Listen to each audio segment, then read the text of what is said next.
Hello, everybody. It's Zach here from realestatelicensewizard.com.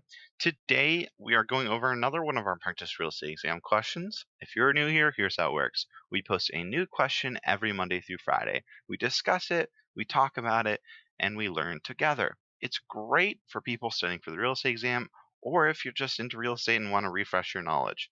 Of course, if you're new here, please do subscribe and go ahead and like this video. Really helps out the channel, plus helps you get prepared come exam day. Anyways, let's just jump right into it. So today's question has to deal with antitrust violations. And yeah, it's as simple as that. So let's read the question. The question states, which of the following would generally constitute an antitrust violation? And it gives us four options. Is it A, dividing territories, B, selling a house without a real estate license, C, transferring funds from one bank to another through escrow, or D, buying a house in another state without a real estate license? So, as always, I'm going to go ahead and give you guys an opportunity to pause here, think it over, and come up with your answer. All right. Hopefully, you guys came up with your answer, and hopefully, it's correct. So, the correct answer for this one is A, dividing territories. So, if you guys have been following along in the series, we did talk about antitrust violations before, and I did bring up some examples, and I did mention dividing territories. So, if you guys have been paying attention, you should have been able to get this one. But what is that? What is dividing territories? Well, that is when competing brokers agree to split territories and divide interest accordingly. So, what's an example of that? Well, let's just say a bunch of agencies met up and agreed to divide the town in three separate areas to work in.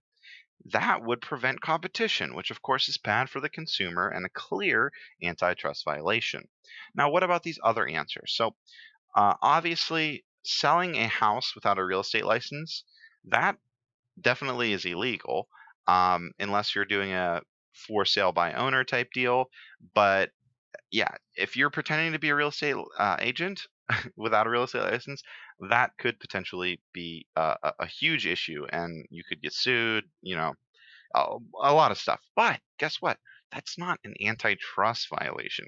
And again, with these questions, you have to specifically think about what they're actually asking. And they're asking what would generally constitute an antitrust violation. So, which one of these answers is going to be the best option?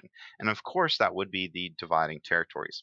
Now, as for C and D, C actually in some states, that can be there is some gray area with transferring funds from your private account to escrow, but again, that's nothing that we're talking about here with antitrust violations. And then with option D, of course, that is totally not illegal and not an antitrust violation. You could buy a house in another state without a real estate license, obviously.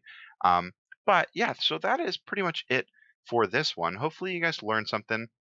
Of course, we do have other videos in this series talking about antitrust violations. So if you're new here, I honestly start from daily real estate exam question number one and work your way up.